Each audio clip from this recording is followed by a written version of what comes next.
समस्ते कहवा हालेलुया। दुई थर जो मैंने कही ना से मैंने कहबे वर्तमान हालेलुया जाइथिले। प्रभुंकर महानाम धन्यवाद हो। समय को ध्यान रखी आम ईश्वर को वाक्य आड़ जावा। समस्त को गोटे थर मु नमस्कार करुच्ची। Praise Lord. आसतु वाक्य को जीवा पूर्व समस्त को अनुरोध करुच्ची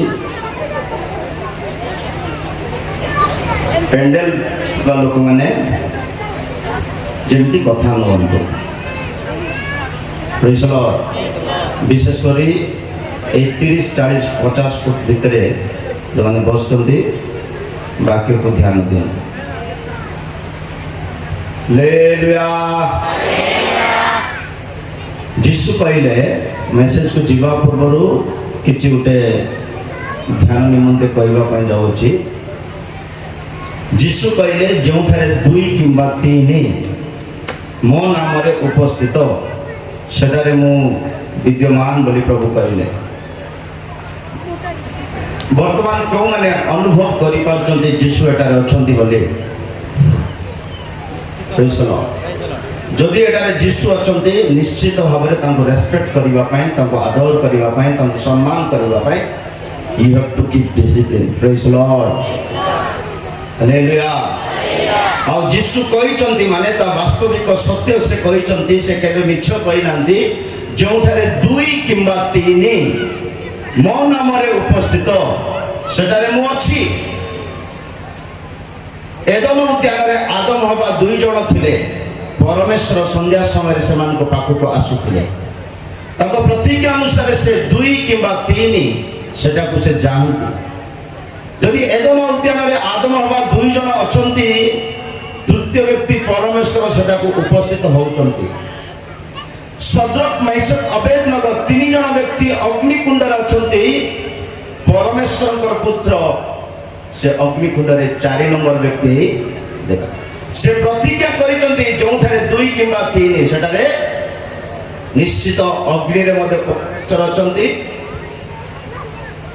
निश्चित अग्नि रे मध्ये परमेश्वर अछंती। एदनर सुख रे मध्ये परमेश्वर अछंती। तो वर्तमान आमे सद्रक मैश अबेदनगर परिवेश रे अछु। Praise Lord. अग्नि मध्ये अछु किंतु एटा मध्ये प्रभु अछु। प्रभुंकर महानाम ध्यान हो। आसतु ध्यान निमंते जो वाक्य आमे पढ़ी अछु आउ थरे पढ़िबा। काल संपूर्ण हेलानी। काल संपूर्ण हेलानी। बस काल संपूर्ण हेलानी कहले मशांतर व्यवस्था जुग संपूर्ण हेला उतारे। जनकर सेवा कार्य को स्थगित करा जीवा निमंते तांकु जेतले धरा गला और सेई काल संपूर्ण हेबा परे परे प्रभु यीशु कृष्णकर सेवा कार्य आरंभ होछ। प्रत्येक व्यक्ति जानिबा दरकार जे काल आमे केउ कालर सदस्य माने। एई प्रसंगर मूल वाक्य रे 4 गोटी विषय अछि किंतु गोटे विषय को केंद्रात्य करिबा पाई 3टी विषय को पालन करिबा हुए। काल संपूर्ण हेलानी। ईश्वर राज्य सनिकट। मन परिवर्तन करो। सुसमाचार रे विश्वास करो। माने प्रत्येक व्यक्ति जानिबा दरकार जे ईश्वर को राज्य को जीवा पाई आमान को 3टी काम करने को पड़िबो। समय को जानिबा को पड़िबो, मन परिवर्तन करने को पड़िबो, सुसमाचार को विश्वास करने को पड़िबो। ए 3टी काम जदि अधा अधूरा रही जाइछि ताहले ईश्वर को राज्य आम ठारू बहुत दूर रे अछि। मो प्रिय प्रभु को लोक माने ईश्वर को राज्य को जीवा पाई हेले प्रथमे प्रत्येक व्यक्ति जानिबा को हबो जे मु केउ कालर सदस्य, मु केउ काल रे जीवन काटुची, मोर जीवन समय कि प्रकार अतिबाहित होउची। प्रभु यीशु ख्रीष्ट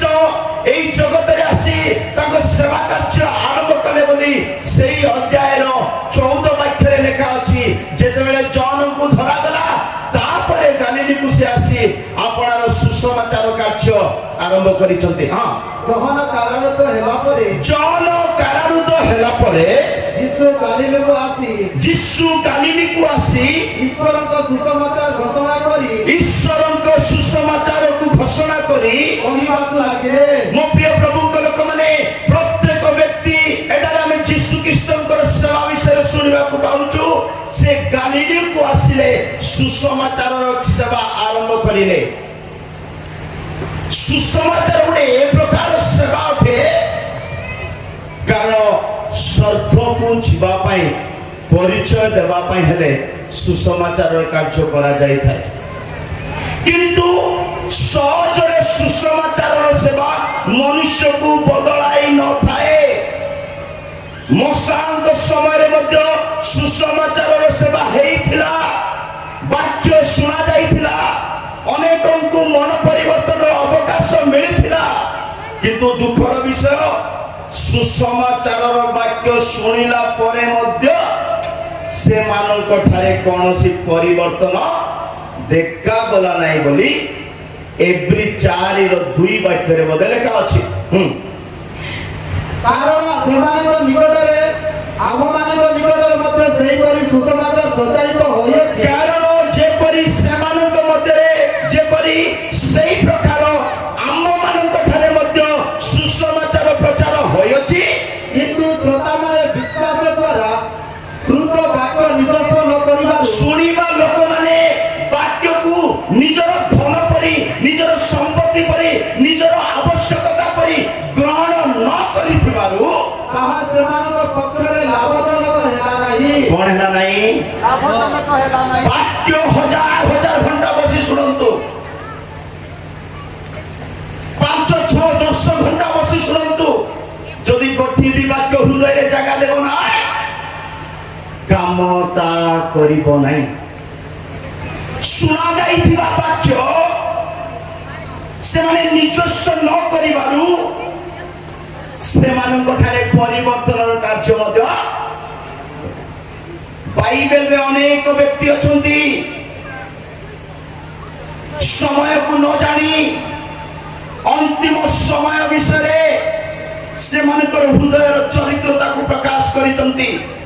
ମୋ ପ୍ରିୟ ଲୋକମାନେ, ଆମେ ସମସ୍ତେ ଈଶ୍ୱରଙ୍କ ବାକ୍ୟ ଶୁଣିବା ପାଇଁ ଆସିଅଛୁ, କିନ୍ତୁ ତା ଯଦି ନିଜସ୍ୱ ନ କରିବା, ଈଶ୍ୱରଙ୍କ ବାକ୍ୟ କହେ, ଗୀତ ସଂହିତା 86:5 ବାକ୍ୟରେ ଲେଖା ଅଛି, 85:8 ବାକ୍ୟରେ ଲେଖା ଅଛି। ଗୀତ ସଂହିତା 85:8 ବାକ୍ୟରେ ଲେଖା ଅଛି, ପରଶର ବଂଶର ଲୋକମାନେ ଈଶ୍ୱରଙ୍କ ସମ୍ମୁଖରେ ପ୍ରାର୍ଥନା କରୁଛନ୍ତି, ଆଉ ସେମାନେ କହୁଛନ୍ତି, ଆମେ ଶାନ୍ତିର ବାକ୍ୟ ଶୁଣିବା ପାଇଁ ଆସିଛୁ, ଆମେ ଈଶ୍ୱରଙ୍କ ବାକ୍ୟ ଶୁଣିବା ପାଇଁ ଆସିଛୁ। ମାତ୍ର ଜାଗାରେ ଶୁଣିବାକୁ ପଡିବ। ସଦାପ୍ରଭୁ ପରମେଶ୍ୱର ଯାହା କହିବେ, ସଦାପ୍ରଭୁ ପରମେଶ୍ୱର ଯାହା କହିବେ ତାହା ଆମେ ଶୁଣିବୁ। ଆମେ ସମସ୍ତେ ସେ କନଭେନସନକୁ ଆସିଥିବା ସମସ୍ତେ ଶୁଣିବୁ। କାରଣ ସେ ଆପଣ ଲୋକମାନଙ୍କୁ କାରଣ ସେ ଆମର ନିଜ ଲୋକମାନଙ୍କୁ ଓ ଆପଣ ସଦ୍ଭକ୍ତମାନଙ୍କୁ ଆପଣା ସଦ୍ଭକ୍ତମାନଙ୍କୁ ଶାନ୍ତିର କଥା କହିବେ। କି କଥା କହିବେ? ଶାନ୍ତିର କଥା। କି କଥା କହିବେ? ଶାନ୍ତିର କଥା କହିବେ। ମାତ୍ର ବାସ୍ এইটুকু কাନରେ শুনলে হব না। Praise the Lord. जो মাত্র লেখা আছে কানରୁ শুনিলে পরিবর্তন হবে না, হৃদয়ରୁ শুনিବାକୁ ପଡ଼ିବ। ମାତ୍ର ସେମାନେ ପୁନର୍ବାର ମୂର୍ଖତା ପ୍ରତି ନ ଫେରନ୍ତୁ। ପୁନର୍ବାର ମୂର୍ଖତା ପ୍ରତି ନ ଫେରନ୍ତୁ। ବାକ୍ୟ ଶୁଣିଲା ପରେ, ବାକ୍ୟକୁ ଆଦାୟ କଲା ପରେ, ବାକ୍ୟକୁ ସଂଗ୍ରହ କଲା ପରେ, ବାଇବେଲକୁ ପୁରୁଣା କଲା ପରେ, ଡୁବନ ନେଲା ପରେ, ପବିତ୍ର ଆତ୍ମାର ଅଭିଷେକ ପାଇଲା ପରେ, ଗୋଟେ ପଦବୀର ସେବା କଲା ପରେ ମାତ୍ର ପୁନର୍ବାର ସେ ମୂର୍ଖତା ପ୍ରତି କାଳ ସମ୍ପୂର୍ଣ୍ଣ ହେଲାଣି। ମୋ ପ୍ରିୟ ଲୋକମାନେ, ଯୀଶୁ ପ୍ରତ୍ୟେକ ବ୍ୟକ୍ତିକୁ ଚେତାବନୀ ଦେବା ସମୟରେ ସେ ଏହି କଥା କହୁଛନ୍ତି, କାଳ ସମ୍ପୂର୍ଣ୍ଣ ହେଲାଣି, ଈଶ୍ୱରଙ୍କ ରାଜ୍ୟ ସନ୍ନିକଟ। ମାନେ ଈଶ୍ୱରଙ୍କ ରାଜ୍ୟକୁ ଯିବା ପାଇଁ ଆମେ କେଉଁ ସମୟର ଲୋକମାନେ ତାହାକୁ ଆମେ ଭଲ ଭାବରେ ବୁଝିବା ଦରକାର। କାରଣ ଈଶ୍ୱରଙ୍କ ବାକ୍ୟ କହେ, समय को चिन्हिबा लोक ही बुद्धिमान बोली आमोस 5:13 लेखा अछि। जो माने समय को जानती और मंदतारु असुचितारु पृथक रुहंती से माने बुद्धिमान अटंती। आमोस 5:13 कारण सदा प्रभु यही कथा कहती। आमोस 5:13 ଏଥିପାଇଁ ଯୋଉଜନ ବୁଦ୍ଧିମାନ एतिपाई जोचन बुद्धिमान ସେ ଏପରି ସମୟରେ ନୀରବ ହୋଇ ରହିବ। से ए प्रकार समय रे नीरव रहबो। बुद्धिमान रो लोकर क्वालिटी कोन जानि छथि आ ऊपर आ गोटे रेफरेंस देबी। आपन घरे बुद्धि अछि ज्ञान अछि बुद्धि अछि बुझिबा शक्ति अछि केतबेले जणा पड़िबो। आपण एजुकेटेड ता आपण घरे के बुद्धि अछि आपण को बुझिबा शक्ति अछि आपण गुटे ज्ञानी ता केतबेले जणा पड़िबो जेतबेले आपण समय को जानि नीरव अछन। बाइबल ले कहे ज्ञानी लोक मानकर जीव ताळु रे लगा जाए। Praise the Lord. ज्ञानी मानकर जीव ताळु रे लगा जाए। 29:10 आयुबर लेखा अछि। आयुब 29:10 लेखा अछि ज्ञानी मानकर जीव ताळु रे लगा जाए माने ताळु रे लगेई करी कि हालेलुया कोई परंथि नाही। ताळु रे लगाए लगेई जीव को ताळु रे लगेई करी कि पाटी तुंड करंथि नाही। बुद्धिमान व्यक्ति समय को जानिबो मु केउ समय जीवन काटु अछि मोर परिस्थिति कोन मु ईश्वर को राज्य पाई योग्य आचरण करूची तो मो प्रिय प्रभु को लोक माने समय को जानी आमे निज को सजाड़ीबा और ईश्वर को राज्य पाई प्रत्येक व्यक्ति को चेतावनी पूर्ण को वाक्य को निजस्व करबा खबो। मो प्रिय प्रभु को लोक माने समय को मु 4 प्रकार समय रे मु आपन मान को सम्मुख रे रखिबा पई जाउ अछि। तो आपण निजे जानतु केउ समय रो लोक आपण माने मु केवल 4टी समय विषय पदे कहि देबी तापरे गोटे समय को ने आज एक्सप्लेन करी मु समाप्त करबा पई जेबी। प्रथम समय हैला अंतिम समय रो लोक माने जेटा द्वितीय तिमोथी 1 रे लिखा अछि। द्वितीय समय हैला शैतान रो समय बोली बाइबल कहे प्रकाशित वाक्य 12:12। द्वितीय समय हैला सत्य वाक्य को अस्वीकार करंती वाक्य सुनिबा पाई भलो पाउंती नाही ए प्रकार गुटे समय अछि। द्वितीय तिमोथी 4:3 लेखा अछि सत्य उपदेश प्रति कर्णपात न करिथिबा समय। आउ गुटे समय विचार समय बोली प्रथम पितर 4:17 लेखा अछि। मो प्रिय प्रभु लोक माने ए प्रतिटी समय को आपण मु जानिबा करबो कारण समय को जानिबा बुद्धिमान रो लक्षण अटे। एई समय यीशु प्रकाशित होई कहउचंती समग्र जगतर मानव को आम आड़ को फेराइबा पई यीशु प्रकाशित हेले। प्रेरित पुस्तक 3:26 वाक्य। प्रेरित पुस्तक 3:26 ईश्वर प्रथमे आपण मानव निमंते आपण सेई दास को उत्पन्न करी प्रेरण कले जेपरि से आपण मानकर प्रत्येक जन को निज निज दुष्टतारु फेराई आशीर्वाद करंती। निज निज दुष्टतारु फेराइबा पई यीशु जगत को आसिले।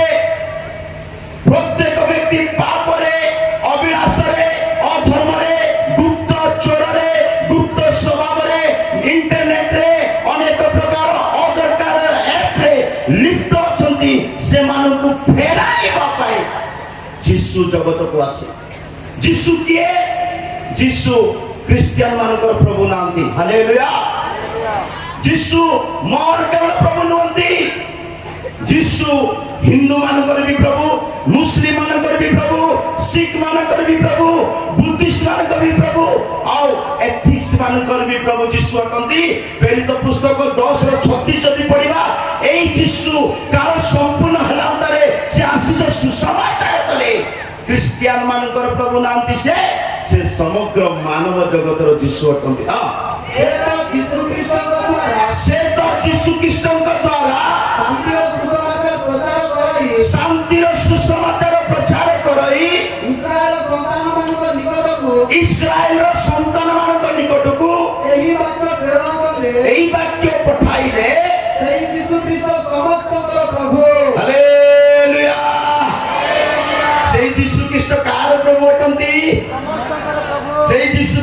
ସମସ୍ତଙ୍କର ପ୍ରଭୁ ଅଟନ୍ତି। ମୋ ପ୍ରିୟ ପ୍ରଭୁଙ୍କ ଲୋକମାନେ ଯୀଶୁ ସମସ୍ତଙ୍କର ପ୍ରଭୁ। ଆଉ ଏଇ ଯୀଶୁକୁ ଯୋଉମାନେ ବିଶ୍ୱାସ କରନ୍ତି, ଏଇ ଯୀଶୁକୁ ଯୋଉମାନେ ଗ୍ରହଣ କରନ୍ତି, ଏଇ ଯୀଶୁକୁ ଯୋଉମାନେ ନିଜସ୍ୱ କରନ୍ତି, ସେମାନେ ଅନ୍ତିମ କାଳରେ ଗୋଟେ ତ୍ରାଣକର୍ତ୍ତାକୁ ଆପଣାଇଛନ୍ତି। ସେଥିପାଇଁ କାଳ ସମ୍ପୂର୍ଣ୍ଣ ହୁଅନ୍ତେ ପ୍ରଭୁ ଆସି ରାଜ୍ୟର କଥା ପ୍ରଚାର କରୁଛନ୍ତି। ମୋ ପ୍ରିୟ ଲୋକମାନେ ଆମ ଜୀବନରେ ଯୀଶୁକୁ ଜାଣିବା ଅତି ଆବଶ୍ୟକ। ଯୀଶୁଙ୍କ ବିନା ଜ୍ଞାନୀ ମଧ୍ୟ ମରିଯିବ, ଯୀଶୁଙ୍କ ବିନା ଧନୀ ମଧ୍ୟ ମରିଯିବ, ଯୀଶୁଙ୍କ ବିନା ଗରିବ ମଧ୍ୟ ମରିଯିବ, ଯୀଶୁଙ୍କ ବିନା ମୂର୍ଖ ମଧ୍ୟ ମରିଯିବ। ସେଥିପାଇଁ ଯୀଶୁ ସମସ୍ତଙ୍କର ପ୍ରଭୁ ଅଟନ୍ତି। ଆମେ ଅନ୍ତିମ ସମୟରେ ଯୀଶୁକୁ ଆପଣାର ନିଜସ୍ୱ ଧନ କରିବା ଆବଶ୍ୟକ। ଯୀଶୁକୁ ଜାଣିବା ଲୋକମାନେ ପାପ ପାଖକୁ ଯିବେ ନାହିଁ। ପ୍ରେଜ୍ ଦ ଲର୍ଡ। ଯୀଶୁକୁ ଜାଣିବା ଲୋକମାନେ ପାପ ବିଷୟରେ ଜ୍ଞାନ ରଖିଥାଇ ପାରନ୍ତି, କିନ୍ତୁ ପାପ ସହିତ ଖେଳାଖେଳି କରିବେ ନାହିଁ। ଶୁଣୁଛନ୍ତି ତ? ଯଦି ଆମେ ଈଶ୍ୱରଙ୍କ ରାଜ୍ୟକୁ ଯିବା ପାଇଁ ହେଲେ ଯୋଉ ପାପକୁ ଆମେ ପରିତ୍ୟାଗ କରିଛୁ, ଯୋଉ ପାପକୁ ଆମେ ଜାଣି ଛାଡ଼ିଛୁ, ଯଦି ତାଠୁ ଦୂରେଇଲୁ, ତାହେଲେ ଈଶ୍ୱରଙ୍କ ରାଜ୍ୟ ଆମଠାରେ ଅତି ନିକଟବର୍ତ୍ତୀ ହେବ। କିନ୍ତୁ ପାପ ସହିତ ଆସକ୍ତ ହେବା, ପାପ ସହିତ ସମ୍ପର୍କ ରଖିବା, ତାହେଲେ ଈଶ୍ୱରଙ୍କ ରାଜ୍ୟ ଆମଠାରୁ ଦୂର ହୋଇଯିବ। ପ୍ରତ୍ୟେକ ବ୍ୟକ୍ତିକୁ ପରମେଶ୍ୱରଙ୍କ ଠାରୁ ଦୂରକୁ କରିବା ଗୋଟେ ବିଷୟ ହେଲା ପାପ। ଯଦି ମୁଁ କିମ୍ବା ଆପଣ ପରମେଶ୍ୱରଙ୍କ ଠାରୁ ଦୂରରେ ଅଛୁ, ତା ଆଉ କିଛି ନୁହଁ, ପାପ ମଝିରେ ପଶିଛୁ। ପାପ କଣ ବୋଲି କହିଲେ ହଜାର ଡେଫିନେସନ ଅଛି। କାଲି ଆଜ୍ଞା ବି ଗୋଟେ ଡେଫିନେସନ ଦଉଥିଲେ, ମୁଁ ଏଇ ଅଡିରେ ଗୋଟିଏ ଡେଫିନେସନ ଦଉଛି। ପାପ କଣ ହେଲେ ହିନ୍ଦୁ ମାନଙ୍କର ପାପ କହିଲେ ଅଲଗା ପ୍ରେଫରେନ୍ସ ଅଛି। ଏବେ ଖ୍ରୀଷ୍ଟିଆନ ମାନେ ବସିଛନ୍ତି, ସେମାନଙ୍କର ପାପ ମୁଁ କହିବା ପାଇଁ ଯାଉଛି। ପ୍ରେଜ୍ ଦ ଲର୍ଡ। ଖ୍ରୀଷ୍ଟିଆନ ମାନେ କଣ ପାପ କରୁଛନ୍ତି? ଈଶ୍ୱରଙ୍କ ବାକ୍ୟ କହେ, ଯାକୁବ 2:9 ଲେଖା ଅଛି, ଯଦି ତୁମଠାରେ ମୁଖ ବେକାର ଚରିତ୍ର ଅଛି, ତାହେଲେ ତୁମେ ପାପ କରୁଛ। ହଁ, ତାହେଲେ ଭଲ କରିଥାଅ। ତାହେଲେ ଭଲ କରିଥାଅ। କିନ୍ତୁ ଯଦି ମନୁଷ୍ୟର ମୁଖାପେକ୍ଷା କର, କିନ୍ତୁ ଯଦି ମନୁଷ୍ୟର ମୁଖ ବେକ୍ୟା କର, ତାହେଲେ ପାପ କରୁଅଛ। ଓ ଜିସସ୍ ହାଲେଲୁୟା। ଯଦି ତୁମେ ଅନ୍ତିମ ସମୟରେ ସଚେତନ ହେବା ବଦଳରେ ମୁଖ ବେକ୍ୟା କରୁଅଛ, ଜାଗ୍ରତ କାଟିବା ଜୀବନରେ ତୁମେ ମୁଖ ବେକ୍ୟା କରୁଅଛ, ତାହେଲେ ତୁମେ ପାପ କରୁଅଛ। ଆହୁରି ଭୟଙ୍କର ତଳକୁ ଲେଖା ଅଛି, ଆଉ ଏଇ ପାପ ପାଇଁ ଆଉ କୌଣସି ବିଷୟ ବିଚାର କରିବ ନାହିଁ। ସେଇ ବାକ୍ୟରେ ଲେଖା ଅଛି, ଏଇ ବାଇବେଲ ତୁମମାନଙ୍କୁ ବିଚାର କରିବ।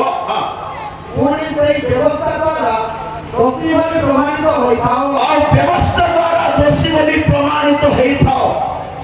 ମୋ ପ୍ରିୟ ପ୍ରଭୁଙ୍କ ଲୋକମାନେ, ଯଦି ଭାରତ ବର୍ଷରେ ମୁଁ କୌଣସି ଅନ୍ୟାୟ କିମ୍ବା ଭୁଲ କରିଛି, ହତ୍ୟା କରିଛି, କୌଣସି ଏକ ମାରାତ୍ମକ ପାପ କରିଛି, ଭାରତର ସମ୍ବିଧାନ ମତେ ଦଣ୍ଡ ଦେବ। କିନ୍ତୁ ଈଶ୍ୱରଙ୍କ ରାଜ୍ୟ ପାଇଁ, ଈଶ୍ୱରଙ୍କ ବିରୁଦ୍ଧରେ, ଈଶ୍ୱରଙ୍କ ଆତ୍ମା ବିରୁଦ୍ଧରେ, ଅଭିଷେକ ବିରୁଦ୍ଧରେ ଯଦି ମୁଁ କୌଣସି ପାପ କରିଛି, ମୁଖ ବେକ୍ୟା କରିଛି, ତାହେଲେ ଏଇ ଧର୍ମଶାସ୍ତ୍ର ମତେ ଦଣ୍ଡ ଦେବ। ଆମେ ପ୍ରତ୍ୟେକ ବ୍ୟକ୍ତି ଜାଣିବା ଦରକାର ଅନ୍ତିମ ସମୟରେ ଆମେ କି ପ୍ରକାର ଜୀବନ କାଟୁଛୁ। ମୁଁ ପ୍ରଥମ ବିଷୟ କହିବା ପାଇଁ ଚାହେଁ, 2 ତିମୋଥୀ 3:1 ପଢିବା। ଅନ୍ତିମ ସମୟରେ ଭୀଷଣ ସମୟ ଉପସ୍ଥିତ ହେବ, ଆଉ କାରଣ ଲୋକମାନେ ଆତ୍ମପ୍ରିୟ ହେବେ। କିନ୍ତୁ ଏହା ଜାଣିଥାଅ ଯେ ଶେଷ କାଳରେ ଭୀଷଣ ସମୟ ଉପସ୍ଥିତ ହେବ। କିନ୍ତୁ ଏହା ଜାଣିଥାଅ ଯେ ଶେଷ କାଳରେ ଭୀଷଣ ସମୟ ଉପସ୍ଥିତ ହେବ। କାରଣ ଲୋକମାନେ ଆତ୍ମପ୍ରିୟ। ବାସ୍, এই বিষয়କୁ ଛାଡ଼ିବାକୁ ହେବ। ଈଶ୍ୱରଙ୍କ ରାଜ୍ୟକୁ ମନେ ମନେ ସ୍ୱୀକାର କଲେ ହେବ ନାହିଁ। ଈଶ୍ୱରଙ୍କ ରାଜ୍ୟକୁ ମନେ ମନେ ଭାବୁଥିଲେ ହେବ ନାହିଁ। ବହୁତ ଲୋକ, ଶୁଣନ୍ତୁ, ବହୁତ ଲୋକ ସ୍ୱର୍ଗ ଯିବା ପାଇଁ ଚାହୁଁଛନ୍ତି, কিন্তু ସ୍ୱର୍ଗ ଏତେ ସହଜରେ କିଏ ଯାଇପାରିବେ ନାହିଁ। ଆପଣମାନେ ଶୁଣିଥିବେ କୌଣସି ଜାତିର ବ୍ୟକ୍ତି ହଉ, କୌଣସି ଧର୍ମର ବ୍ୟକ୍ତି ହଉ, କୌଣସି ଏକ ବ୍ୟକ୍ତି ମରିଗଲେ କ'ଣ କହୁଛନ୍ତି? ଉପରକୁ ଚାଲିଗଲା ବୋଲି କହୁଛନ୍ତି। କହୁଛନ୍ତି କି ନା ନାହିଁ? କିଏ ବି ମରିଗଲେ କ'ଣ କହୁଛନ୍ତି? ଉପରକୁ ଯିବା ଏତେ ସହଜ କି? ଉଦାହରଣ ସ୍ୱରୂପ ଧରି ନିଅନ୍ତୁ, ମୁମ୍ବାଇରୁ ବିଶାଖାପଟ୍ଟନମ ଫ୍ଲାଇଟରେ ଯିବ, ମୁମ୍ବାଇରୁ ବିଶାଖାପଟ୍ଟନମ ଫ୍ଲାଇଟରେ ଯିବ, ଆଉ କେବଳ 2 ଘଣ୍ଟା ଜର୍ଣ୍ଣି, ସେ 2 ଘଣ୍ଟା ପାଇଁ 8,000 ଟଙ୍କା ଦେବାକୁ ପଡିବ। କେତେ? କେବଳ 2 ଘଣ୍ଟା ଜଣେ ବ୍ୟକ୍ତି ଉପରେ ରହିବା ପାଇଁ 8,000 ଦଉଛି। ତ ଟିକେ ଚିନ୍ତା କରି ଦେଖନ୍ତୁ, ନିତ୍ୟତା ସଦାସର୍ବଦା ସ୍ୱର୍ଗରେ ଉପରେ ରହିବା ପାଇଁ ଆମକୁ କେତେ ତ୍ୟାଗ କରିବାକୁ ପଡିବ, କେତେ ସମର୍ପଣ କରିବାକୁ ପଡିବ। ଈଶ୍ୱରଙ୍କ ରାଜ୍ୟ ଏତେ ସହଜ ନୁହେଁ। ମୋ ପ୍ରିୟ ଲୋକମାନେ, ଆମେ ଯଦି ଈଶ୍ୱରଙ୍କ ସହିତ ରାଜତ୍ୱ କରିବା ପାଇଁ ଚାହୁଁଛୁ, ତାଙ୍କ ସହିତ ରହିବା ପାଇଁ ଚାହୁଁଛୁ, ତାହେଲେ ନିଜକୁ ସମ୍ପୂର୍ଣ୍ଣ ତ୍ୟାଗ କରିବାର ଶିଖନ୍ତୁ। ହାଲେଲୁୟା। ଗୋଟେ ଜାଗାରେ ଏମିତି କନଭେନସନ ହଉଥିଲା ଚେନ୍ନାଇରେ। କନଭେନସନରେ ବିଦେଶରୁ ପାଳକ ମାନେ ଆସିଥିଲେ। ହେଲେ ବିଦେଶରୁ ଯୋଉ ପାଳକ ଆସିଥିଲେ, ତାଙ୍କ ପାଇଁ ଯୋଉ ରହିବା ଜାଗା ବ୍ୟବସ୍ଥା ହେଇଥିଲା, ସେଟାରୁ କ'ଣ ହେଲା, ଜଣେ ଛୋଟ ପାଳକ ସେଠି ସେଟ୍ ହେଇଯାଇଛନ୍ତି। ଶୁଣୁଛନ୍ତି ତ? ହାଲେଲୁୟା। ସେ ଛୋଟ ପାଳକଙ୍କୁ କୁହାଗଲା, ବିଦେଶରୁ ପାଳକ ଆସିଛନ୍ତି, ଆପଣ ଟିକେ ଏଇ ବେଡ୍ ଟିକେ ଛାଡ଼ିଲେ ଭଲ ହୁଅନ୍ତା। ସେ କ'ଣ କହିଲେ? ମୁଁ କ'ଣ ପାଳକ ନାହିଁ? ପ୍ରେଜ୍ ଦ ଲର୍ଡ। ମୁଁ କ'ଣ ପ୍ରଭୁଙ୍କର ଦାସ? ତାଙ୍କୁ କହିଲେ, ସ୍ୱର୍ଗ ପରି ଜାଗାକୁ ଯିବା ପାଇଁ ହେଲେ ଯଦି ଛୋଟ ଖଟକୁ ତ୍ୟାଗ କରିପାରୁନ, ଏ ମହିମାର ସେବା ତମେ କରିପାରିବ? ହାଲେଲୁୟା। ମୋ ପ୍ରିୟ ପ୍ରଭୁଙ୍କ ଲୋକମାନେ, ଅନ୍ତିମ ସମୟରେ ଲୋକମାନେ ଆତ୍ମପ୍ରିୟ ହେବେ, ନିଜକୁ ଭଲ ପାଇବେ, ନିଜର ସୁଖକୁ ଭଲ ପାଇବେ, ନିଜର ପ୍ରଶଂସାକୁ ଭଲ ପାଇବେ, ନିଜ ଶରୀରକୁ ଭଲ ପାଇବେ, ନିଜର ପେଟକୁ ଭଲ ପାଇବେ, ନିଜ ପାଇଁ ଭଲ ପାଇବାକୁ ଆଗ୍ରହ ପ୍ରକାଶ କରିବେ। ତା ହଉଛି ଅନ୍ତିମ ସମୟର ଲୋକମାନେ। ଆଉ ଅନ୍ତିମ ସମୟରେ ଆମେ ମାନେ ମଧ୍ୟ ଅଛୁ। ସେଥିପାଇଁ ଯୀଶୁ କହିଲେ, କାଳ ସମ୍ପୂର୍ଣ୍ଣ ହେଲାନି, ମନ ପରିବର୍ତ୍ତନ କର, ମନ ପରିବର୍ତ୍ତନ କର ବୋଲି କହିଲେ ଆମର ସ୍ୱ ଇଚ୍ଛାରୁ ଫେରିବା ଦରକାର, ଆମ ନିଜ ଅଭିଳାଷରୁ ଫେରିବା ଦରକାର। ଈଶ୍ୱରଙ୍କ ବାକ୍ୟ କହେ, ଗୀତ ସଂଗୀତା 19:20 ବାକ୍ୟରେ ଲେଖା ଅଛି, ମତେ ସେଇ ଭୟର ବିଷୟ ଶୁଣିଲା ପରେ ମୁଁ ଭୟଭୀତ ହେଇ ଥରୁଛି ବୋଲି ଲେଖକ କହୁଛନ୍ତି। ହଁ, 19:20 ସର୍ବଦା ତୁମ 19:20। ହଁ,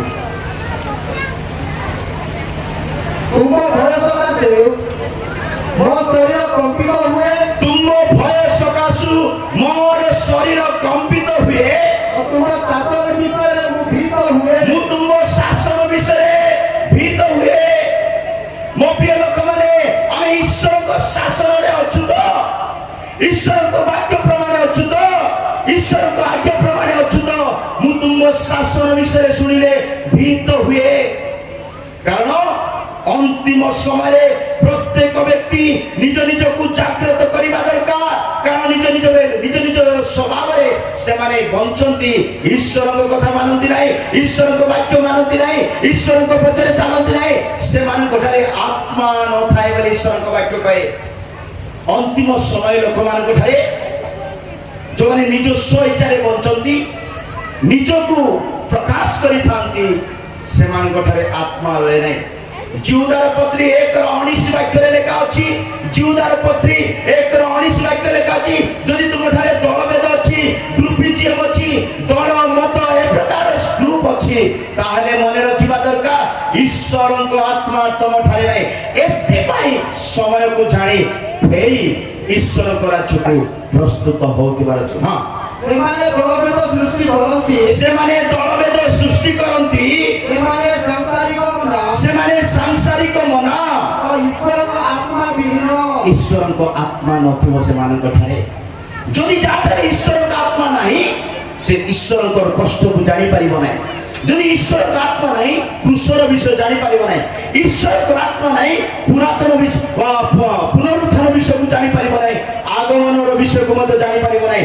ମୋ ପ୍ରିୟ ଲୋକମାନେ ଈଶ୍ୱରଙ୍କ ଆତ୍ମା ସହିତ ଚାଲିଚଳନ କରିବା ପାଇଁ ଈଶ୍ୱରଙ୍କ ସହିତ ଗମନାଗମନ କରିବା ପାଇଁ ସମୟକୁ ଜାଣିବା ବୁଦ୍ଧିମାନ ହେବା ଆମେ ସମୟକୁ ଜାଣି ନିଦ୍ରାରୁ ଉଠିବା ଦରକାର ବୋଲି ପାଉଲ କହୁଛନ୍ତି ପ୍ରଭୁଙ୍କର ବାକ୍ୟରେ ରୋମିଓ 13:11 ସମୟକୁ ଜାଣନ୍ତୁ ଆଉ ସମୟରୁ ଜାଣିଲା ପରେ ଆଉ ନିଦ୍ରାରୁ ଉଠନ୍ତୁ।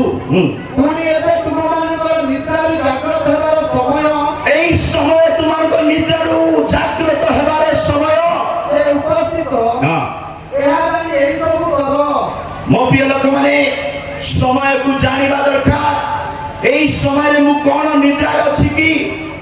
ନିଦ ଅର୍ଥ କଣ ଜାଣିଛନ୍ତି? ନିଦ ଗୋଟେ ଏମିତି ଜିନିଷ ଜଣେ ବ୍ୟକ୍ତି କହୁଛନ୍ତି ଶୋଇଲେ ମତେ ସୁଖ ମିଳୁଛି ବୋଲି କିନ୍ତୁ ତାର ସୁଖ ତାକୁ ଅନ୍ଧ କରିଦେଇଛି ବୋଲି ବାଇବେଲ କହୁଛି। ପ୍ରେଜ ଦ ଲର୍ଡ। ମୋ ପ୍ରିୟ ଲୋକମାନେ ସମୟକୁ ଜାଣିବା ଆଉ ଉଠିବା ନିଜକୁ ପ୍ରସ୍ତୁତ କରିବା ଈଶ୍ୱରଙ୍କର ରାଜ୍ୟ। ଆମେ ଯେତେବେଳେ ନିଜ ସମୟକୁ ଜାଣି ନିଜେ ଜାଗ୍ରତ ହେବା ସଚେତନ ହେବା ପ୍ରସ୍ତୁତ ହେବା ସେତେବେଳେ ଈଶ୍ୱରଙ୍କ ରାଜ୍ୟ ପାଇଁ ଯୋଗ୍ୟ ଆଚରଣ କରିବା। ଦିଦି ମୁଁ କହୁଥିଲି କାଳ ଅନ୍ତିମ ସମୟରେ ସ୍ୱ ଇଚ୍ଛା ବା ନିଜ ଇଚ୍ଛାରେ ବଞ୍ଚିବା ଲୋକମାନେ ଆସନ୍ତି। ମୁଁ ଦୁଇ ଜଣ ବ୍ୟକ୍ତିଙ୍କର ନାମ କହିବି। ଅନ୍ତିମ ସମୟରେ ସେମାନେ କେମିତି ବଞ୍ଚୁଛନ୍ତି ବୋଲେ ନିଜର କ୍ରେଡିଟ ମାରନ୍ତି, ନିଜର ପିଲାମାନଙ୍କର କଥା କୁହନ୍ତି, ନିଜର ଜମିବାଡ଼ି କଥା କୁହନ୍ତି, ନିଜର ଘର ଦ୍ୱାର କଥା କୁହନ୍ତି, ନିଜର ଚାକିରି କଥା କୁହନ୍ତି, ନିଜର ପେନସନ କଥା କୁହନ୍ତି। ନିଜ ଏଇଟା ମୁଁ ନିଜ ଆଡୁ କହୁନାହିଁ ବାଇବେଲରେ ଥିବା ଇନସିଡେଣ୍ଟ କହୁଛି। ଆଉ ସେଇ ବ୍ୟକ୍ତିକୁ ଦେଖି ଆମେ କହିପାରିବା ଯେ ଏଇ ବ୍ୟକ୍ତି ଅନ୍ତିମ ସମୟରେ ଲୋକ ଆ ପାଇଁ ଈଶ୍ୱରଙ୍କ ରାଜ୍ୟ ପ୍ରସ୍ତୁତ ହୋଇନାହିଁ। ମୋ ପ୍ରିୟ ପ୍ରଭୁଙ୍କ ଲୋକମାନେ ଦ୍ୱିତୀୟ ତିମୋଥୀ 3:4 ବାକ୍ୟରେ ଲେଖା ଅଛି ଯେ ନିଜକୁ ଭଲ ପାଏ କିନ୍ତୁ ପରମେଶ୍ୱରକୁ ପରିତ୍ୟାଗ କରେ ସେ ଈଶ୍ୱରଙ୍କ ରାଜ୍ୟ ପାଇଁ ଯୋଗ୍ୟ ନାହିଁ। ବିଶ୍ୱାସଘାତକ ଦୁଃସାହସୀ ଦାମ୍ଭିକ ହେବେ ଓ ଈଶ୍ୱର ପ୍ରିୟ ନ ହୋଇ ବରଂ ବିଳାସ ପ୍ରିୟ ହେବେ। ପ୍ରତ୍ୟେକ ବ୍ୟକ୍ତି ମନେ ରଖିବା ଦରକାର ଅନେକ ଲୋକମାନେ ଈଶ୍ୱର ପ୍ରିୟ ନ ହୋଇ ବିଳାସକୁ ଭଲ ପାଇବେ, ସୁଖକୁ ଭଲ ପାଇବେ, ଆଡମ୍ବରକୁ ଭଲ ପାଇବେ। ଏଇମାନେ ହଉଛନ୍ତି ଅନ୍ତିମ ସମୟର ଲୋକମାନେ। ସେମାନଙ୍କ ପାଇଁ ଯୀଶୁ ଆସୁଛନ୍ତି କାଳ ସମ୍ପୂର୍ଣ୍ଣ ହେଲାଣି ମନ ପରିବର୍ତ୍ତନ କର। ମୋ ପ୍ରିୟ ପ୍ରଭୁଙ୍କ ଲୋକମାନେ ଅନେକ ଅଛନ୍ତି ଅନ୍ୟକୁ ଅନ୍ୟ ସହିତ ତୁଳନା କରୁଛନ୍ତି। ମୁଁ ତାପରି ଅଛି, ମୁଁ ତାପରି ହେବି, ମୁଁ ସେମିତି ହେବି। ସେମାନଙ୍କ ପାଇଁ ଈଶ୍ୱରଙ୍କ ବାକ୍ୟ କହେ ଦ୍ୱିତୀୟ କରନ୍ଥୀୟ 10:12 ଲେଖା ଅଛି ଅନେକ ଲୋକ ଅନ୍ୟମାନଙ୍କ ସହିତ କମ୍ପାରିଜନ କରନ୍ତି, ତୁଳନା କରନ୍ତି, ଭାବନ୍ତି ମୁଁ ତାପରି ହେବି। ନିଜକୁ ଅନ୍ୟମାନଙ୍କ ସହିତ କମ୍ପାରିଜନ କରିବା ଲୋକମାନେ ସେମାନେ ସ୍ୱାର୍ଥୀ ବା ସେଲଫିଷ୍ଟ ଅଟନ୍ତି। ଯେଉଁମାନେ ଆତ୍ମପ୍ରଶଂସା କରନ୍ତି ସେମାନଙ୍କର ମଧ୍ୟରୁ କାହାରି ସାଙ୍ଗରେ ଆପଣାକୁ ଗଣନା ବା ତୁଳନା କରିବାକୁ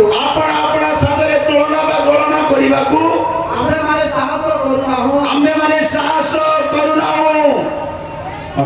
କିନ୍ତୁ ସେମାନେ ନିଜେ ନିଜେ ଆପଣାମାନଙ୍କ ଦ୍ୱାରା ଆପଣାର ପରିମାଣ ଓ ଆପଣା ସହିତ ଆପଣାର ତୁଳନା କରି ନିର୍ବୋଧର ପ୍ରକାଶ କରନ୍ତି। ମାନେ ନିଜକୁ ଅନ୍ୟ ସହିତ ତୁଳନା କରିବା ଲୋକମାନେ ମୂର୍ଖ ବୋଲି ପାଉଲ କହୁଛନ୍ତି। ଆଉ ଏଇମାନେ ଅନ୍ତିମ ସମୟର ଲୋକମାନେ। ମୋ ପ୍ରିୟ ଲୋକମାନେ ଆମେ ଯଦି ଅନ୍ତିମ ସମୟରେ ଜୀବନ ଯାପନ କରୁଅଛୁ ତାହାକୁ ନିଜକୁ ନିରୀକ୍ଷଣ କରିବାର ଅଛି। କଣ ମୁଁ ଈଶ୍ୱରଙ୍କ ରାଜ୍ୟ ପାଇଁ ବଞ୍ଚୁଅଛି କି? କଣ ମୋ ଠାରେ ପରିବର୍ତ୍ତନର ଲେଶ ଦେଖାଯାଉଅଛି କି? କଣ ମୁଁ ଈଶ୍ୱରଙ୍କ ସୁସମାଚାରକୁ ନିଜସ୍ୱ କରିଅଛି କି? କିନ୍ତୁ ପ୍ରେରିତ ପାଉଲ କହିବା ସମୟରେ କହୁଛନ୍ତି, ଲେଖିବା ସମୟରେ କହୁଛନ୍ତି ଏମାନେ ନିଜକୁ ଅନ୍ୟ ସହିତ ତୁଳନାତ୍ମକ କରି ଏମାନେ ମୂର୍ଖତା ହେଇଛନ୍ତି। ମୋ ପ୍ରିୟ ଲୋକମାନେ ଆମେ ଦୁଇ ଜଣ ବ୍ୟକ୍ତିଙ୍କୁ ଦେଖିବା ବାଇବେଲ ମଧ୍ୟରୁ ସେମାନେ ନିଜର ପ୍ରଶଂସା ବେଶୀ ଚାହିଁଲେ। ମନେ ରଖନ୍ତୁ ଯେଉଁମାନେ ନିଜର ପ୍ରଶଂସା ଖୋଜୁଛନ୍ତି ବାଇବେଲ ସେମାନଙ୍କୁ କହେ ଈଶ୍ୱରଙ୍କ ରାଜ୍ୟରେ ଆପଣଙ୍କ ପାଇଁ ସ୍ଥାନ ନାହିଁ। ପ୍ରତ୍ୟେକ ବ୍ୟକ୍ତି ଈଶ୍ୱରଙ୍କ ବାକ୍ୟକୁ ନିଜସ୍ୱ କରି ଦୀନତାର ନମ୍ରତାର ସହିତ ସମୟକୁ ଜାଣି ଈଶ୍ୱରଙ୍କ ବାକ୍ୟକୁ ଗ୍ରହଣ କରିବା ଦରକାର। କାରଣ ଲେଖା ଅଛି ହିତୋପଦେଶ 27:2 ବାକ୍ୟରେ, ହିତୋପଦେଶ 27:2 ବାକ୍ୟରେ ଅନ୍ୟର ପ୍ରଶଂସା ଆମେ କରିଲେ ଚଳିବ, ଅନ୍ୟ ଆମର ପ୍ରଶଂସା କଲେ ଚଳିବ, କିନ୍ତୁ ନିଜେ ନିଜର ପ୍ରଶଂସା କେବେ କରନ୍ତୁ ନାହିଁ। ଅନ୍ୟ ଲୋକ ତୁମର ପ୍ରଶଂସା କରୁ, ଅନ୍ୟ ଲୋକ ତୁମର ପ୍ରଶଂସା କରୁ, ମାତ୍ର ତୁମର ନିଜ ମୁଖ ତାହା ନ କରୁ। ମାତ୍ର ତାହା ତୁମର ନିଜ ମୁଖ। କିନ୍ତୁ ଅନ୍ତିମ ସମୟରେ ଲୋକମାନେ ପ୍ରଶଂସାକୁ ଭଲ ପାଆନ୍ତି, ସମ୍ମାନକୁ ଭଲ ପାଆନ୍ତି, ଆଉ ଅନେକ ଲୋକ କେମିତି ମୋତେ ଆଦର କରିବେ ସେଇଟା ଭଲ ପାଆନ୍ତି। ମୁଁ କହିବାର ତାତ୍ପର୍ଯ୍ୟ କ'ଣ, ମୁଁ ଯଦି ସେ ପ୍ରକାର ମେଣ୍ଟାଲିଟିରେ ଅଛି ତ ମୁଁ ଅନ୍ତିମ ସମୟରେ ଜୀବନଯାପନ କରୁଅଛି। ମୋ ଠାରେ ଜାଗ୍ରତ ନାହିଁ ଈଶ୍ୱରଙ୍କ ପ୍ରତି, ମୋ ଠାରେ ଜାଗ୍ରତ ନାହିଁ ଈଶ୍ୱରଙ୍କ ରାଜ୍ୟ ପ୍ରତି, ମୋ ଠାରେ କୌଣସି ପ୍ରକାର ଈଶ୍ୱରଙ୍କ ରାଜ୍ୟରେ ପ୍ରବେଶ କରିବାର ଆଶା ଓ ଆକାଂକ୍ଷା ନାହିଁ। ମୋ ପ୍ରିୟ ପ୍ରଭୁଙ୍କ ଲୋକମାନେ, ହାମାନ ବୋଲି ଜଣେ ବ୍ୟକ୍ତି ଥିଲେ, ସେ ନିଜର କ୍ରେଡିଟ ନିଜେ ବେଶୀ ମାରୁଥିଲେ। ହାମାନ ଗୋଟେ ଏମିତି ବ୍ୟକ୍ତି, ତାକୁ ନମସ୍କାର ନ କଲେ ସେ ରାଗିଯିବ। ଅନ୍ତିମ ସମୟର ଲୋକମାନେ ନମସ୍କାର ଚାହାନ୍ତି, ନମସ୍କାର ନ ମିଳିଲେ ରାଗି ଯାଆନ୍ତି। ସିଏ ହେଉଛନ୍ତି ହାମାନ। ମତେ ନମସ୍କାର କରିନାହାନ୍ତି, ମତେ ପ୍ରଣାମ କରିନାହାନ୍ତି, ମତେ ମୁଣ୍ଡିଆ ମାରିନାହାନ୍ତି, ମତେ କିଛି ଆଦର କରିନାହାନ୍ତି। ମନେ ରଖିଥାନ୍ତୁ, ଆପଣଙ୍କ ଠାରୁ ଈଶ୍ୱରଙ୍କ ରାଜ୍ୟ ବହୁତ ଦୂରରେ ଅଛି। ତା ସଙ୍ଗେ ସଙ୍ଗେ ତୁମେ ଗୋଟେ କ୍ରୋଧୀ ମନୁଷ୍ୟ। ପଢନ୍ତୁ ଏସ୍ତର 3:5। ଯେତେବେଳେ ହାମାନ ଦେଖିଲା ଯେ ମର୍ଦ୍ଦକ୍ୟ নত ହେଲା ନାହିଁ, ମର୍ଦ୍ଦକ୍ୟ নত ହେଲା ନାହିଁ, କିମ୍ବା ତାହାକୁ ପ୍ରଣାମ କଲା ନାହିଁ, କିମ୍ବା ତାକୁ ନମସ୍କାର ପ୍ରେଜ୍ ଲର୍ଡ ହାଲେଲୁୟା କହିଲା ନାହିଁ, ସେତେବେଳେ ସେ କ୍ରୋଧରେ ପରିପୂର୍ଣ୍ଣ ହେଲା। କେମିତି ଗଲା? କ୍ରୋଧରେ ପରିପୂର୍ଣ୍ଣ। ରାଗି ଯାଉଛ କି? କିଏ ନମସ୍କାର ନ କଲେ ରାଗି ଯାଉଛ କି? କିଏ ସମ୍ମାନ ନ ଦେଲେ ରାଗି ଯାଉଛନ୍ତି କି? କିଏ କୌଣସି ଆଦର ନ ମିଳିଲେ ରାଗି ଯାଉଛନ୍ତି କି? ଟିକେ ସିଟ୍ ମିଳିନି, ଖାଇବାକୁ ମିଳିନି, କୌଣସି ବିଷୟ ରାଗିଛନ୍ତି କି?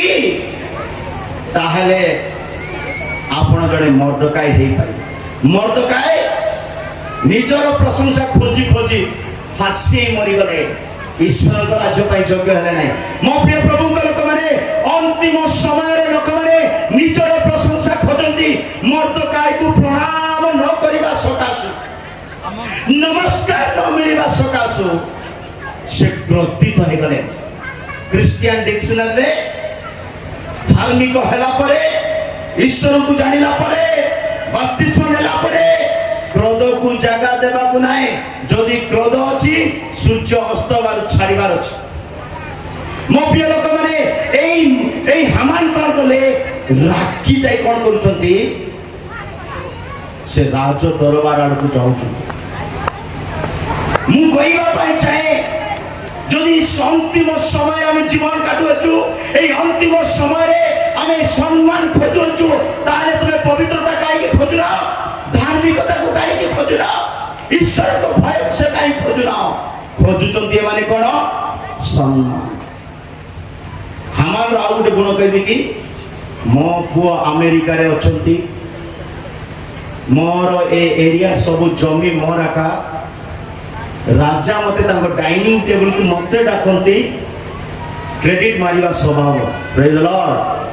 ଆଉ ସେ ଭାବୁଛି ମୁଁ ସ୍ୱର୍ଗ ରାଜ୍ୟ ପଳେଇବି ବୋଲି, ସେ ଭାବୁଛି ମୁଁ ମନ ପରିବର୍ତ୍ତନ କରି ସାରିଛି ବୋଲି, ସେ ଭାବୁଛି ସୁସମାଚାରର ବାକ୍ୟ ମତେ ଶୁଣା ଯାଇଥିଲା ବୋଲି, ସେ ଭାବୁଛି ଏଇ ସମୟରେ ହିଁ ମୁଁ ବଦଳିବାର ଅଛି ବୋଲି। ମୋ ପ୍ରିୟ ଲୋକମାନେ, ମର୍ଦ୍ଦକାୟର ସ୍ୱଭାବ ଯଦି ଅଛି, এইটি পতি দেওয়া দরকার। পড়ন্তু এস্ତর 5:11 বাক্যরে হামান কেমতি ক্রেডিট মারি কହୁଛନ୍ତି, শুনন্তু। ଆଉ ହାମାନ ଆପଣା ଧନ ଓ ଐଶ୍ୱର୍ଯ୍ୟର କଥା ଓ ବହୁ ସନ୍ତାନ ମାନଙ୍କ କଥା, ଆଉ ଥରେ, ଆଉ ହାମାନ আপনা ଧନ ନିଜର ଧନ କଥା କହୁଛନ୍ତି, ଓ ଐଶ୍ୱର୍ଯ୍ୟର କଥା ନିଜର ସମ୍ମାନ କଥା କହୁଛନ୍ତି, ଓ ବହୁ ସନ୍ତାନ ମାନଙ୍କ କଥା, ଆଉ ତାଙ୍କର ପିଲାମାନଙ୍କର କଥା କହୁଛନ୍ତି। ଓ ରାଜା କି ରୂପେ ତାହାର ପଦ ବୃଦ୍ଧି କରିଅଛନ୍ତି, এইটা তো କହୁଛି ହାମାନ କିନ୍ତୁ ପିଲାମାନେ ଗିର୍ଜା ଯାଉଛନ୍ତି ପିଲାମାନେ ବାଇବେଲ ପଢୁଛନ୍ତି ପିଲାମାନେ ଉପାସ ନେଉଛନ୍ତି ପିଲାମାନେ ପବିତ୍ରତାରେ ଅଛନ୍ତି ପିଲାମାନେ ମୋବାଇଲ ୟୁଜ୍ କରୁନାହାନ୍ତି ହାମାନ ପାଖରେ ଦମ ନାହିଁ କହିବା ପାଇଁ ପ୍ରେଜ ଦ ଲର୍ଡ ହାମାନ ପାଖରେ ଦମ ନାହିଁ ନିଜ ପିଲାମାନଙ୍କ ଉପରେ ଗର୍ବ କରି କହିବା ପାଇଁ ମୋ ପିଲାମାନେ ପବିତ୍ରତାରେ ଅଛନ୍ତି ମୋ ପିଲାମାନେ ଚର୍ଚ୍ଚ ଯାଉଛନ୍ତି ମୋ ପିଲାମାନେ ବାଇବେଲ ପଢୁଛନ୍ତି ମୋ ପିଲାମାନେ उपास होते हमान के पास दम नहीं है सच्चाई बोलने के लिए किंतु हमान कहूची मोर पिला माने आराम फरेन अछंती मोर मोर औषध बढ़ी मोर देश बढ़ी सेटा किछि दरकार नहीं ईश्वर करा चाहिए सबू थोड़ी सबू थोड़ी सो मो प्रिय लोक माने आपण पिला मान विषय आपण माने कहवा समय कहतु मो पिला माने ईश्वर को भय करी पवित्रता जीवन काटुछ सो मो प्रभु का लोक माने हमान गुटे एमिति लोक सब बेले निजर प्रशंसा खोजिले निजर क्रेडिट मारिले किंतु ईश्वर को कृपा तापरे वर्तिला से निजर महिमा खोजी खोजी खोजी खोजी निजे फांसी मरी गले तार आउ अन्य कार नष्ट होला नहीं निज हमान नष्ट होला मु कहिबार तात्पर्य अंतिम समय जो माने निजर प्रशंसा खोजंती से माने निजे नष्ट मो प्रिय प्रभु को लोक माने आउ जने व्यक्ति अछंती ये तो राजार पुओ मु जो व्यक्ति ना कहवा पे जाउची अबशालोम बाइबल रे सबटु 2 नंबर सुंदर व्यक्ति होचंती अबशालोम भयंकर सुंदर यीशु कृष्ण को छाड़ी देले 2 नंबर सुंदर व्यक्ति होचंती अबशालोम किंतु ओनली चेहरा रे सुंदर हृदय तार मारात्मक प्रेज लॉर्ड केते लोक केजी केजी मांस रांधिबे सुनंदो एटा सब जगह कहूची केते लोक केजी केजी मांस रांधुचंती किंतु केबे गुटे पड़सा घर को गुटे टाटिया के पटेया वाली भाबो हालेलुया किंतु जो दिन पाउ किलो कलरा रांधुचंती जो दिन पाउ किलो कलरा रांधुचंती से दिन समस्त को बांटिबा पे इच्छा ही जाउचंती बोले हृदय यदि पिता थिबो पिता समस्त को बंटा जिवो प्रेज द लॉर्ड अनेक लोक अबशालोम परि अछंती बहुत बाहर को सुंदर बाहर को चिकन बाहर को परिष्कार किंतु हृदय रे अबशालोम को पालन करूचंती अबशालोम वर्ष को थरे बाल काटेबो अबशालोम वर्ष को थरे बाल काटी हुए आउ से बाल कटा गले से बाल को बिकिबो बिकिला परे 10 मांस मते देबो से बाल रु अबशालोम किंतु तार हृदय एते मारात्मक विषय परिपूर्ण अबशालोम रो हृदय एते मारात्मक विषय परिपूर्ण से निजे निजे राजा हवा पाई 50 लोक को मनोनीत कले सब पद पर्व अछि मु परे पद पर्व पढे 50 लोक को से मनोनीत कले 50 लोक को मनोनीत करी 10 जन को तुरी देले 10 जन को वाद्य देले 10 जन को से आउ खंजणी देले आ एमिति 40 जन को सेट कले आउ 10 जन को कहले मु जतबेले दांड रे चालीबी मु जतबेले रास्ता रे चालीबी राजा विजय होचंती राजा आछंती बोली जय जय करंतु बोली अबशालोम शिखौछि निजर प्रशंसा खोजिबा लोक मानकु किछि किछि लोक को सेलेक्ट करी रखिबे आउ कोन हे जानि तंदी सेही 50 जन मध्यरु 10 जन बुद्धिमान बाहरी पड़ले 10 जन चिन्नी पारिले 10 जन जानि पारिले नाइ नाइ नाइ नाइ नाइ नाइ नाइ ये निजर प्रशंसा पाई आमे 50 जन को भड़ा नहीं काम करूची बोली से 10 जन जानिले से 10 जन झाम गच्छ मूल ताको खंड खंड करी काटी देले मो प्रिय प्रभु का लोक माने अंतिम समय लोक माने निजर प्रशंसा चाहती परंतु द्वितीय सामुएल 15 रो 1 रु 6 वाक्य जदी पढिबे सामुएल अबशालोम ता कहउचंती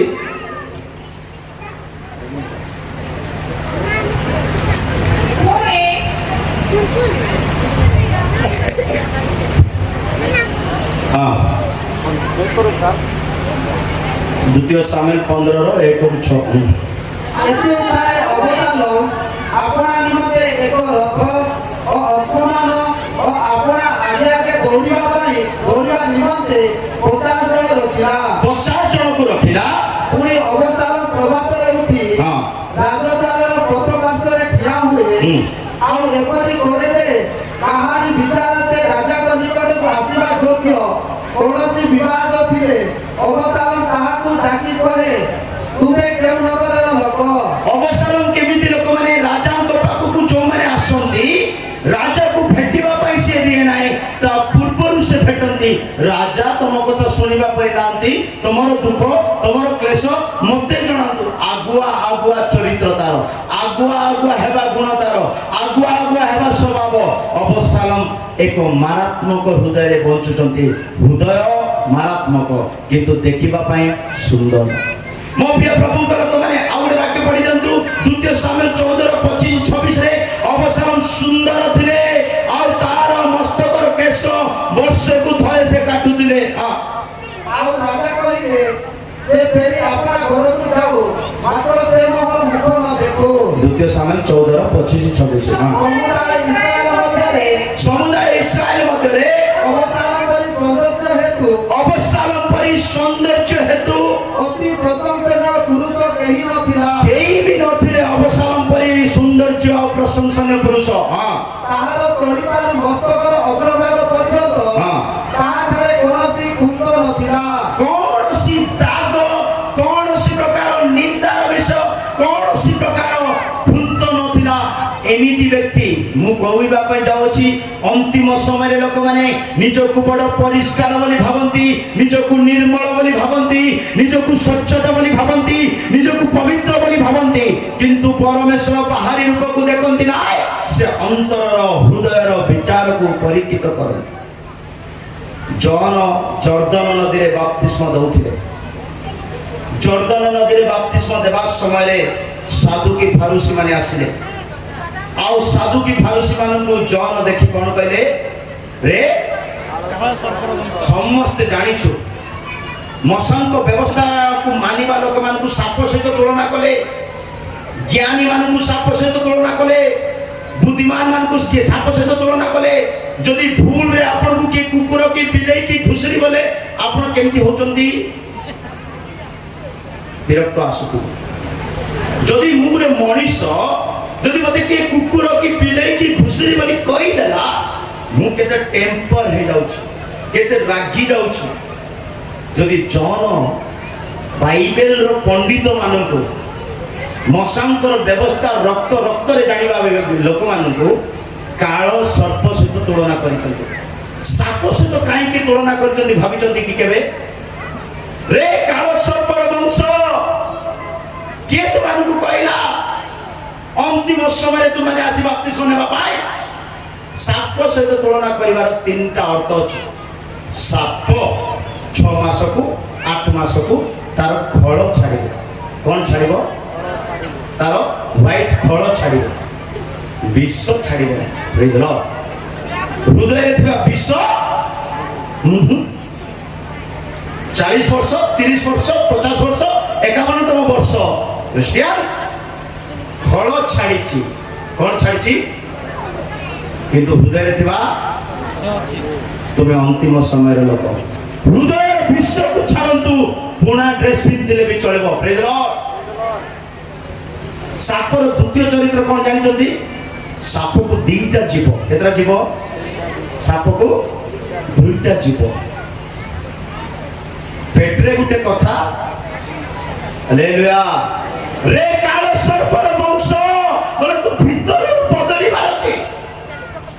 ଆଉ ଈଶ୍ୱରଙ୍କ ରାଜ୍ୟକୁ ପ୍ରବେଶ କରିବା ପାଇଁ ହେଲେ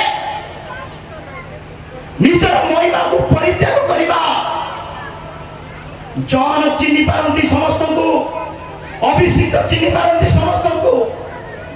ତୁମେ ପେଟରେ ଗୋଟେ କଥା, ପାଟିରେ ଗୋଟେ କଥା କହୁଛ ବୋଲେ ତୁମ ପାଇଁ ଈଶ୍ୱରଙ୍କ ରାଜ୍ୟ ଆଉ ବହୁତ ଦୂରରେ ଅଛି। ସାପର 3 ନମ୍ବର ଚରିତ୍ର କଣ ଜାଣିଛନ୍ତି? ସାପ ଦେଖିବା ପାଇଁ କେମିତି ସେଟା ତ କୁହନ୍ତୁ ମତେ। ସାପ ଦେଖିବା ପାଇଁ କେମିତି? ଲମ୍ବା ନାହିଁ। ପ୍ରେଜ୍ ଦ ଲର୍ଡ।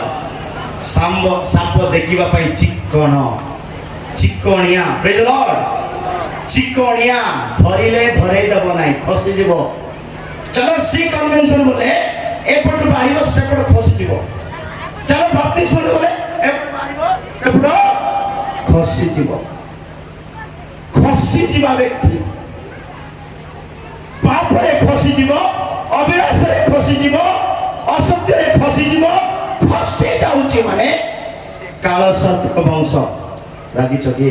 ଦେଇଦେଲ ହାଲେଲୁୟା। ମୋ ପ୍ରିୟ ଲୋକମାନେ, ଜନ ଚିହ୍ନି ପାରିଲେ ରେ କାଳ ସର୍ପର ବଂଶ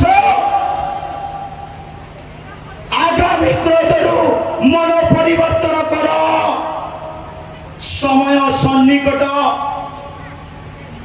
ମୋ ପ୍ରିୟ ପ୍ରଭୁଙ୍କ ଲୋକମାନେ, ଆମେ ସମସ୍ତେ ସଚେତନ ହେବା ଦରକାର, ଆମେ ସମସ୍ତେ ଜାଗ୍ରତ ହେବା ଦରକାର।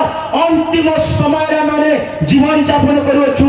ଅନ୍ତିମ ସମୟରେ ଲୋକମାନେ ନିଜକୁ ଭଲ ପାଆନ୍ତି, ଏଟାକୁ ମାଇନସ୍ କରିବା ଦରକାର, ଏଟାକୁ ପରିତ୍ୟାଗ କରିବା ଦରକାର। କାରଣ ଈଶ୍ୱରଙ୍କ ରାଜ୍ୟ ବଳି ହେଲେ ଯାଇଥାଏ। ଈଶ୍ୱରଙ୍କ ରାଜ୍ୟରେ ପ୍ରବେଶ କରିବା ପାଇଁ ଜଣେ ବ୍ୟକ୍ତିକୁ ନିଜର ସୁଖକୁ ସୁବିଧାକୁ ବଳି କରିବାକୁ ହୁଏ।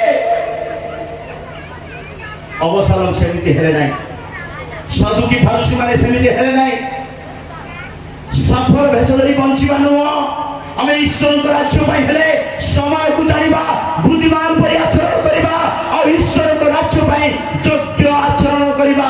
ଈଶ୍ୱରଙ୍କ ଲୋକମାନେ ହିତୋପଦେଶ 11:2 ବାକ୍ୟରେ ଲେଖା ଅଛି, ଗର୍ବ ଜଣେ ବ୍ୟକ୍ତିକୁ ଲଜ୍ଜିତ କରାଇ ଦିଏ, କିନ୍ତୁ ଦୀନ ବା ନମ୍ର ବା ସେ ଆପଣଙ୍କୁ ମତେ ଅନୁଗ୍ରହ ଦେଇପାରିବେ। ହଁ, ଅହଙ୍କାର ଆସିଲେ ଲଜ୍ଜା ଆସେ, ଅହଙ୍କାର ଆସିଲେ ଲଜ୍ଜା ଆସେ, ମାତ୍ର ନମ୍ରଶୀଳ ଲୋକଠାରେ ଜ୍ଞାନ ଥାଏ। କିନ୍ତୁ ନମ୍ରଶୀଳ ଲୋକଠାରେ ଜ୍ଞାନ ଥାଏ। ଆମେ ସମସ୍ତେ ପ୍ରଭୁକୁ ଜାଣିବା ଲୋକମାନେ, ଆମେ ସମସ୍ତଙ୍କ ପାଖରେ ବାଇବେଲ ଅଛି, ସମସ୍ତେ ଦିନେ ନା ଦିନେ ବାଇବେଲ ପଢୁଛୁ ଶୁଣୁଛୁ, କିନ୍ତୁ ପ୍ରଭୁ ଚାହୁଁଛନ୍ତି ବାକ୍ୟ କେତେ ପରସେଣ୍ଟ ତମ ଜୀବନରେ କାର୍ଯ୍ୟ କରିଛି। ମୋ ପ୍ରିୟ ଲୋକମାନେ, ଈଶ୍ୱରଙ୍କ ବାକ୍ୟ ବାହାରେ କୌଣସି ବ୍ୟକ୍ତି ଈଶ୍ୱରଙ୍କ ରାଜ୍ୟକୁ ଯାଇପାରିବେ ନାହିଁ।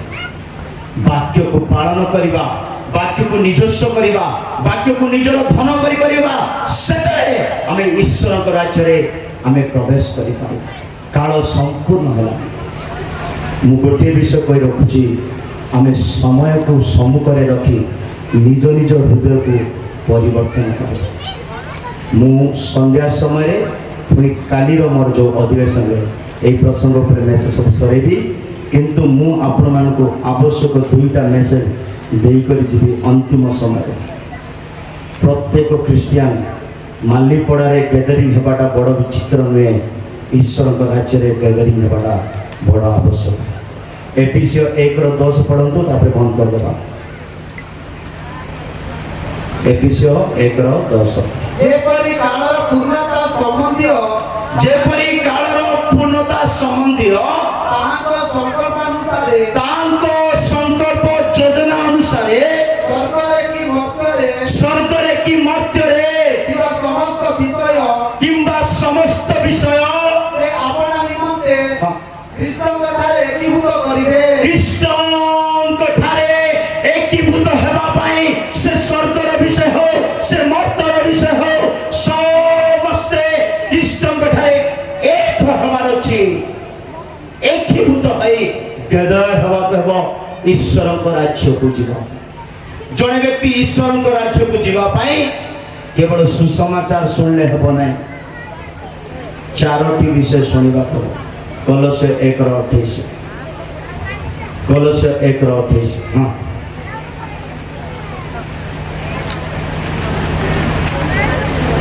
ଜଲ୍ଦି ଜଲ୍ଦି। ହଁ, ତାହାଙ୍କୁ ଆମ୍ଭେମାନେ ପ୍ରଚାର କରୁଅଛୁ, ତାଙ୍କୁ ଆମେମାନେ ପ୍ରଚାର କରୁଅଛୁ, ପୁଣି ପ୍ରତ୍ୟେକ ଲୋକଙ୍କୁ ଚେତନା ପୁଣି ପ୍ରତ୍ୟେକ ଲୋକକୁ ନମ୍ବର 1 ଚେତନା, ଓ ସମ୍ପୂର୍ଣ୍ଣ ଜ୍ଞାନ ସହ ଦ୍ୱିତୀୟରେ ସମ୍ପୂର୍ଣ୍ଣ ଜ୍ଞାନ ସହ, ଶିକ୍ଷା ଦେଉ, ତୃତୀୟରେ ଶିକ୍ଷା ଦଉଅଛୁ, ଯେପରି ଆମେ ସମସ୍ତେ ପ୍ରତ୍ୟେକ ଲୋକଙ୍କୁ ସମସ୍ତଙ୍କୁ ଖ୍ରୀଷ୍ଟଙ୍କ ସହଭାଗିତାରେ ସିଦ୍ଧ କରି ଉପସ୍ଥାପନା କରିପାରୁ।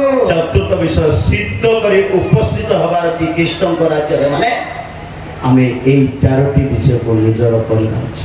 ମୋ ପ୍ରିୟ ଲୋକମାନେ, ଆମେ ସମସ୍ତେ ଅନ୍ତିମ ସମୟରେ ଜୀବନ ଯାପନ କରୁଅଛୁ। ନିଜ ନିଜ ହୃଦୟକୁ ପରିବର୍ତ୍ତନ କରି, ନିଜର ସ୍ୱଭାବକୁ ପରିବର୍ତ୍ତନ କରି, ଏକ ଜାଗ୍ରତ ସଚେତନ ହୋଇ ଈଶ୍ୱରଙ୍କ ରାଜ୍ୟ ଯେ ନିକଟବର୍ତ୍ତୀ ସେ ରାଜ୍ୟ ପାଇଁ ଯଜ୍ଞ ଆଚରଣ କରିବା। ଆସନ୍ତୁ ପଦେ ଆମେ ପ୍ରାର୍ଥନା କରିବା, ଚକ୍ଷୁ ବନ୍ଦ କରିବା। ଶୁଣା ଯାଇଥିବା ବାକ୍ୟରୁ ଗୋଟିଏ ବି ବାକ୍ୟ ଆପଣଙ୍କ ହୃଦୟକୁ ସ୍ପର୍ଶ ହେଇଛି, ସେଇ ବାକ୍ୟ ପ୍ରମାଣେ ଆପଣ ପ୍ରାର୍ଥନା କରନ୍ତୁ। ଆପଣ କେଉଁ ସମୟର ଲୋକ? ମୁଁ ଗୋଟିଏ ସମୟ ବିଷୟରେ ଅଳ୍ପ କିଛି କହିଅଛି। ଅନ୍ତିମ ସମୟରେ ଲୋକମାନେ ସ୍ୱାର୍ଥୀ ହେଇଯାନ୍ତି, ଆତ୍ମପ୍ରିୟ ହେଇଯାନ୍ତି। ହାମାନ ଜଣେ ଆତ୍ମପ୍ରିୟ ଥିଲେ, ଅବସାନ ଜଣେ ଆତ୍ମପ୍ରିୟ ଥିଲେ, ସାଧୁକି ଫାରୁସୀ ମାନେ ମଧ୍ୟ ଆତ୍ମପ୍ରିୟ ଥିଲେ। ମୋ ପ୍ରିୟ ଲୋକମାନେ, ଈଶ୍ୱରଙ୍କ ରାଜ୍ୟ ପାଇଁ ଅନ୍ୟକୁ ପରିବର୍ତ୍ତନ କରିବା ମହାନ ବିଷୟ। ନିଜର ହୃଦୟକୁ ପରିବର୍ତ୍ତନ କରୁ, ପକ୍ଷପାତ ନ କରୁ,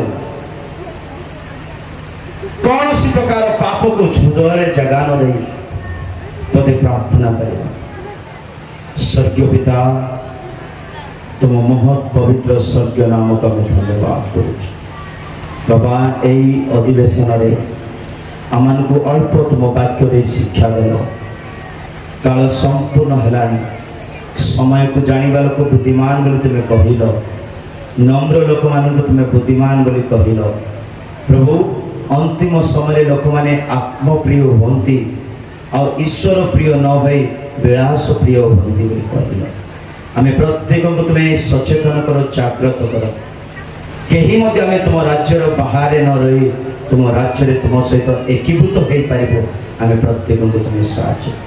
ବାକି ତୁମ ସମସ୍ତ ସେବା ଗୁଡ଼ାକ ତୁମ ହସ୍ତରେ ଦେଉଅଛୁ। ତୁମ ଦାସମାନଙ୍କୁ ଦାୟିତ୍ୱରେ ଥିବା ପ୍ରତ୍ୟେକଙ୍କୁ ତୁମେ ଅନୁଗ୍ରହ କର। ପ୍ରାର୍ଥନା ଶୁଣିଲ, ଧନ୍ୟବାଦ। ଯୀଶୁଙ୍କ ନାମରେ ପ୍ରାର୍ଥନା ଭିକ୍ଷା କରୁ ପିତା, ଆମେନ୍।